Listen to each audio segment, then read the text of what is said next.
Hello guys, welcome back to my channel Earth Mom Dehradun. मैं हूं ज्योति और वेलकम है आप सभी का मेरे चैनल में। वैसे तो ये वीडियो मुझे कल की डेट में अपलोड करनी थी, लेकिन वीडियो बनाने में मुझे काफ़ी देर हो गया, इसीलिए ये वीडियो आप लोगों को कल नहीं आज मिलेगी। जैसे कि आप सब जानते ही हैं कि कल राजवीर भैया का बर्थडे था और उस बर्थडे को लेके भी कल की डेट में भी सपना को छोड़ा नहीं गया। एक औरत की ज़िंदगी में, खासकर जब उसका जीवन साथी उसके साथ ना हो, तो उसकी ज़िंदगी के ना ये दो पल सबसे ज़्यादा दर्द देने वाले होते हैं। एक तो वो दिन जिस दिन उसका जीवन साथी इस दुनिया से गया होता है, और एक दिन वो जिस दिन उसके जीवन साथी इस दुनिया में आया होता है। लेकिन वाकई में ये दुनिया है और इस दुनिया के बहुत रंग हैं। यहाँ पे दर्द बांटने वाले लोग बहुत कम मिलते हैं, लेकिन उस दर्द में नमक मिर्च छिड़कने वाले बहुत लोग मिल जाते हैं। बाकी दिन तो ठीक है, लेकिन एक ऐसे दिन भी एक पत्नी को जज करने में किसी ने कसर नहीं छोड़ी। देख रही थी मैं कमेंट सेक्शन में सिर्फ़ और सिर्फ किसी की 4 लाइनों की कम्युनिटी डालने के बाद किसी ने इंतज़ार नहीं किया, किसी ने समझा नहीं, सोचा नहीं, लेकिन तरह तरह से जजमेंट पास करने के लिए कमेंट सेक्शन में पहुंच गए। सिर्फ क्योंकि एक बीवी देर से अपने पति को ट्रिब्यूट देने के लिए आ गई। एक बीवी देर से वीडियो बनाने के लिए आ गई। एक बीवी ने आंख खोलते ही आप लोगों के आगे वीडियो नहीं डाली, इसीलिए उसके ऊपर तरह तरह के जजमेंट पास होने लग गए। कुछ का लिखना था कि अपनी पति के जन्मदिन को भूल गई, कुछ का लिखना था कि बहुत जल्दी मूव ऑन कर गई, कुछ का लिखना था कि ये तो कभी पति से प्यार ही नहीं करती थी। तरह तरह की चीज़ें जस्ट क्योंकि एक औरत ने अपने पति का बर्थडे विश की 4 लाइनें सोशल मीडिया पे नहीं छापी। यहाँ पे मैं वैसे बोलना नहीं चाह रही थी, लेकिन मैं ज़रूर एक चीज़ पूछना चाहूँगी, क्या 4 लाइनें लिखने मात्र से किसी का किसी के लिए डिवोशन प्यार दिख जाता है? क्या 4 लाइनें लिखने मात्र से आप ये जज कर लेते हैं कि कोई किसी को कितना प्यार करता है? क्या किसी के दिल के अंदर घुस जाते हैं आप 4 लाइनों के माध्यम से? जी नहीं। अभी पिछले 1 महीने से आज जिस भैया का जन्मदिन की शुभकामनाएं दी जा रही हैं, इन्हीं भैया की पिछले 1 महीने से तरह तरह की कहानियाँ सोशल मीडिया पे आप लोग सुन रहे होंगे। मैं भी सुन रही थी। अच्छा नहीं लग रहा था, बहुत ज़्यादा ख़राब लग रहा था कि एक लड़का जो बहुत छोटी उम्र में इस दुनिया से चला गया, जिसका जाने की वजह आज तक हम बोलें क्लियर तरीके से किसी को भी नहीं पता, लेकिन इतना ज़रूर पता था कि उस लड़के ने उस समय पे एक अपने भाई के पीछे छोड़े हुए परिवार को संभाला, जिस समय पे हाथ थामने के लिए बहुत कम लोग आते हैं। लेकिन उनके इस बलिदान को क्या नाम दिया गया? अफेयर का, पहले से चक्कर था, पहले से एक दूसरे को पसंद करते थे। चीज़ें यहाँ तक भी नहीं थमी। यहाँ तक भी हमें सुनने को मिल गया कि शादी से पहले ही प्रेग्नेंट भी हो गए। राइट? इतनी गंदी गंदी बातें एक ऐसे इंसान के लिए जो आज हमारे बीच में सफाई देने के लिए मौजूद नहीं था। लेकिन सबसे ज़्यादा दुख इस बात का हुआ कि चाहे किसी चीज़ में सत्यता थी, चाहे वो चीज़ें झूठी थी, लेकिन एक इंसान के जाने के बाद इन चीज़ों को लाना, जिस चीज़ के लिए आज तक बहुत सारे लोग सपना को भी माफ़ नहीं कर पाए, कि एक इंसान के जाने के बाद चीज़ों को लेके आना, वहीं पे जब दूसरे इंसान के जाने के बाद वो चीज़ें लाई गई, सिर्फ इस बात का बुरा लगा कि परिवार के किसी एक इंसान ने आना तो बहुत दूर की बात, 4 लाइनें ये बोल के नहीं छापी कि जो चला गया उसके बारे में बात इस तरीके की ना की जाए। और आज 4 लाइनों की कम्युनिटी से किसी का प्यार दिखा आपको, किसी का डिवोशन दिखा आपको, मानना पड़ेगा, बिल्कुल मानना पड़ेगा। मैं तब इस प्यार की और ज़्यादा रिस्पेक्ट करती जब इसी भाई के लिए 4 लाइनें ये लिख दी जाती कि मत बोलो, जो भाई इस दुनिया से चला गया, जो बेटा इस दुनिया से चला गया, उसके लिए मत बोलो।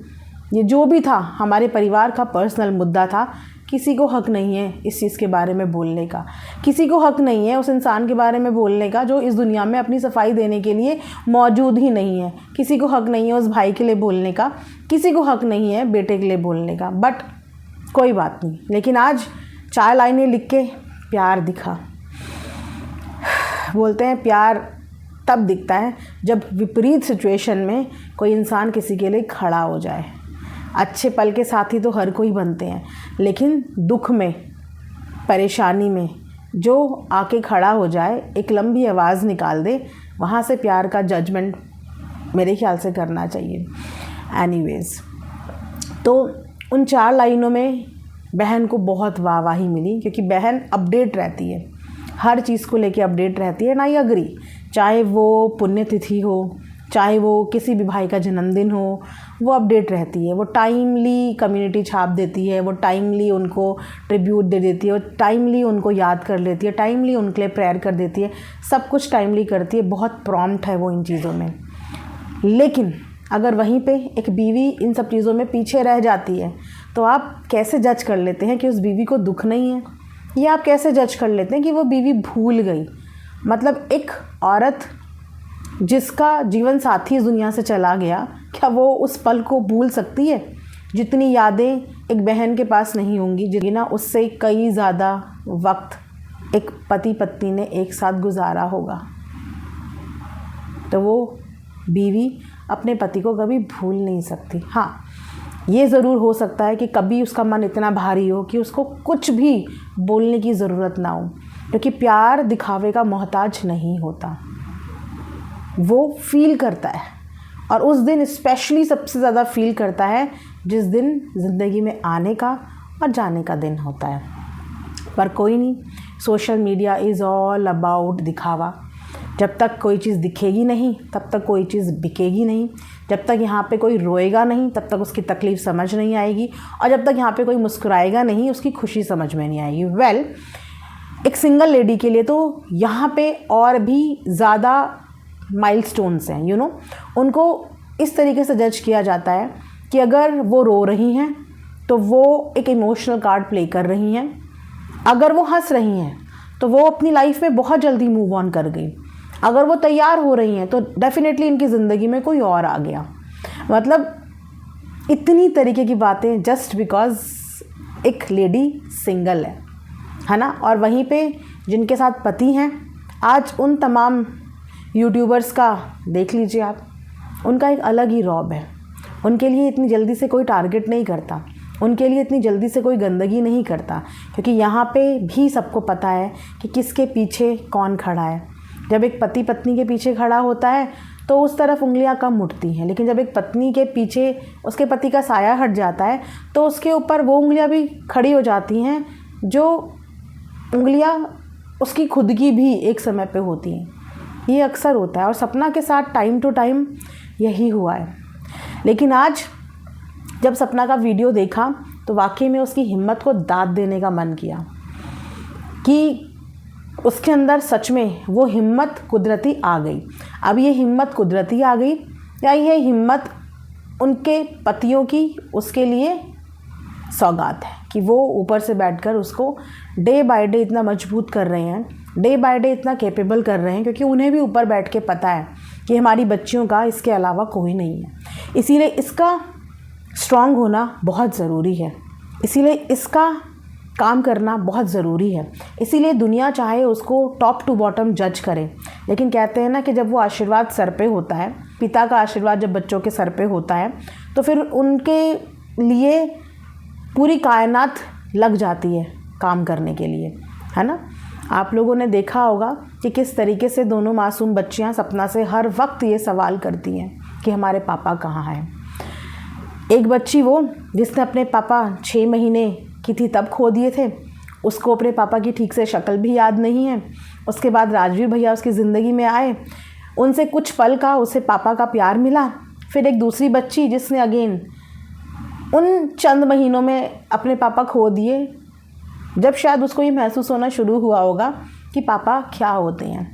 तो उस बच्ची की भी यादें धुंधली होंगी, पता नहीं याद होगा या नहीं होगा, लेकिन आई एम श्योर जब आसपास लोगों को देखती होंगी, स्कूल जाती होंगी, इनफैक्ट अपने खुद के घर में भी देखती होंगी जब कज़न्स के साथ रहती होंगी कि उनके पास भी एक पापा हैं, उनके पास भी एक मम्मी है, तो बच्चों के मासूम दिल में बार बार ये सवाल उठता है और वो अक्सर ये सवाल करती है सपना से, और सपना उन सवालों का जवाब देती है बिना इमोशनल हुए हुए।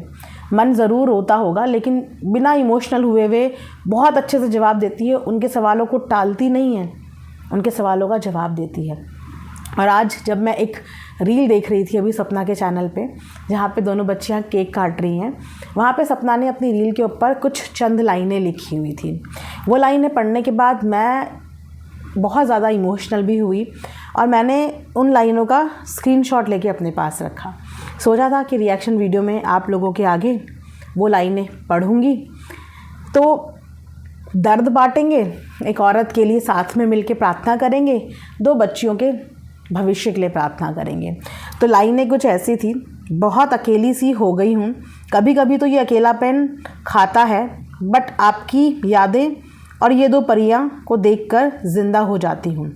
बिल्कुल सही बात है और यही सच्चाई है कि जब कोई इंसान ज़िंदगी से चला जाता है और साथ में पीछे दो मासूम बच्चे छोड़ जाता है तो एक औरत की ज़िंदगी सिर्फ़ और सिर्फ ये देखते हुए निकल जाती है कि इन दोनों बच्चियों के लिए मुझे सब कुछ करना है, मुझे सजना इनके लिए है, मुझे संवरना इनके लिए है, मुझे खुश इनके लिए रहना है, मुझे काम इनके लिए करना है, मुझे अच्छा खाना इनके लिए है, मुझे अपने आप को अच्छा रखना इनके लिए है, क्योंकि मैं ही हूँ इनके लिए, सिर्फ़ और सिर्फ मैं ही हूँ इनके लिए। उसके बाद उन्होंने लिखा है, दुनिया अच्छी है और बहुत ज़्यादा गंदी भी है, ये रंग हमने देख लिए, ये रंग हमने देख लिए कि दुनिया बहुत अच्छी थी जब तक एक औरत के साथ उसका पति था, तब तक उनके रिश्ते को बहुत पूजा जाता था, तब तक उनके रिश्ते की मिसाल दी जाती थी, तब तक उनके बलिदान की मिसाल दी जाती थी। और ये दुनिया गंदी भी है क्योंकि उनके जाने के बाद एक मरे हुए इंसान को भी जज करने में पीछे नहीं हटा गया, उनकी तक पर्सनल चीज़ें लाके यहाँ पे दिखाई गई। तो यस, एट टाइम्स ये दुनिया बहुत ज़्यादा बुरी भी है, इनसेंसिटिव भी है, बट मैंने जीना सीख लिया है। आपकी भेड़ कभी हार नहीं सकती। I am strong but I really miss you. मुझसे ज़्यादा आपको और सूरज जी को प्यारी बच्चियाँ मिस करती हैं। ये हमने अक्सर देखा है कि अब बच्चे जैसे जैसे बड़े हो रहे हैं ना, शायद उनको अपनी ज़िंदगी में पापा की कमी महसूस हो रही है, क्योंकि जब तक बच्चे छोटे होते हैं तो माँ का आंचल छोड़ते ही नहीं है, उनकी पूरी डिपेंडेंसी माँ पे होती है।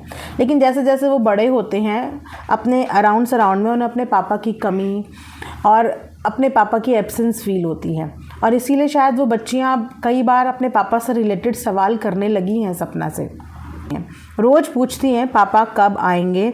ये ऐसा क्वेश्चन है जिसका जवाब देने में बस मेरी जान ही नहीं निकलती, बाकी सब हो जाता है। बट हमारे साथ कान्हा जी हैं, बस यही बोल देती हूँ कि ये पापा हैं। यस, बहुत मुश्किल होता होगा बच्चों के इन मासूम से सवालों का जवाब देने के लिए, और लगता ज़रूर है कि इतनी आसानी से जवाब दे दिया, लेकिन जो इंसान ये जवाब दे रहा होता है, जिसके साथ ये बीत रही होती है, उसके लिए वो जवाब देना कितना मुश्किल होता है, ये तो वही और उसकी अंतरात्मा ही जानती है।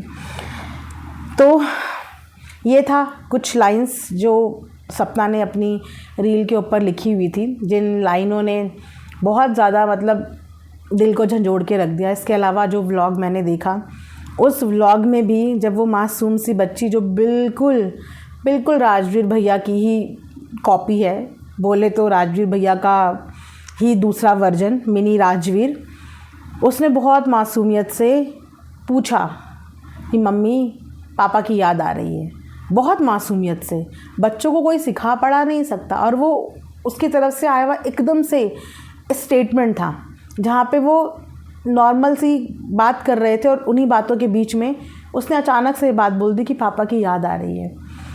और वहाँ पे सपना ने फिर से अपने आप को संभालते हुए उसको हैंडल किया, और उसके बाद उसने वो सारी दिनाचार्य दिखाई जो उसने आज के दिन करी। बच्चों के साथ बर्थडे सेलिब्रेट किया, बच्चों के साथ उन तमाम बच्चों के साथ भी सेलिब्रेट किया शायद जिन बच्चों को एक वक्त की रोटी भी नसीब नहीं होती, तो उनके लिए ये सब चीज़ें किसी पार्टी से कम नहीं होती। उनके साथ मिलके अपने बच्चों के साथ, उन तमाम बच्चों के साथ मिलके उसने आज का दिन अपने पति को ट्रिब्यूट दिया। तो आई थिंक अब जो लोग इस तरीके के कमेंट कर रहे थे, अब क्या करेंगे? इस चीज़ पे भी जजमेंट पास? यस, इस चीज़ पे भी जजमेंट पास करेंगे कि आधा दिन लग गया ये सब चीज़ें आने में और इतनी लेट आया। भूल गई होगी, दिन के बाद याद आया होगा कि अरे आज तो बर्थडे है, चलो फटाफट कंटेंट बनाना है, बना के डाल देंगे, है ना।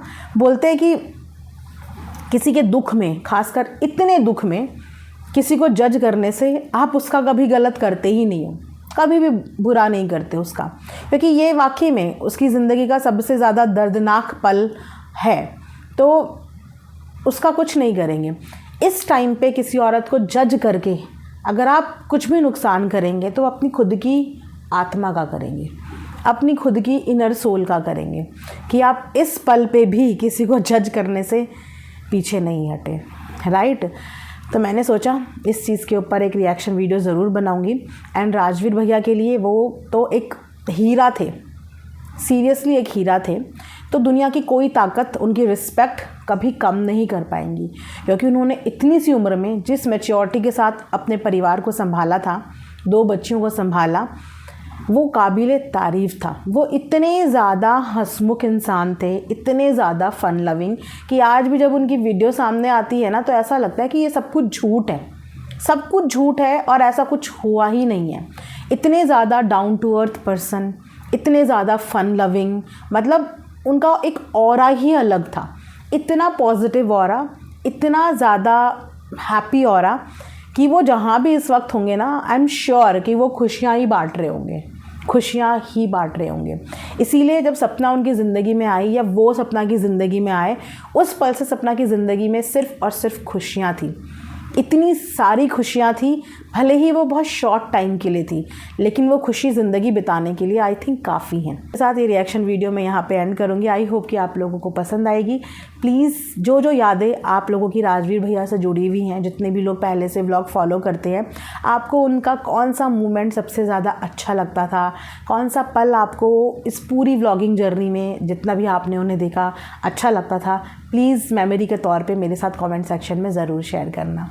मिलेंगे नेक्स्ट वीडियो में, तब तक अपना ढेर सारा ख्याल रखिए। Thanks for watching Earth Mom Dehradun. Bye bye, take care, love you all.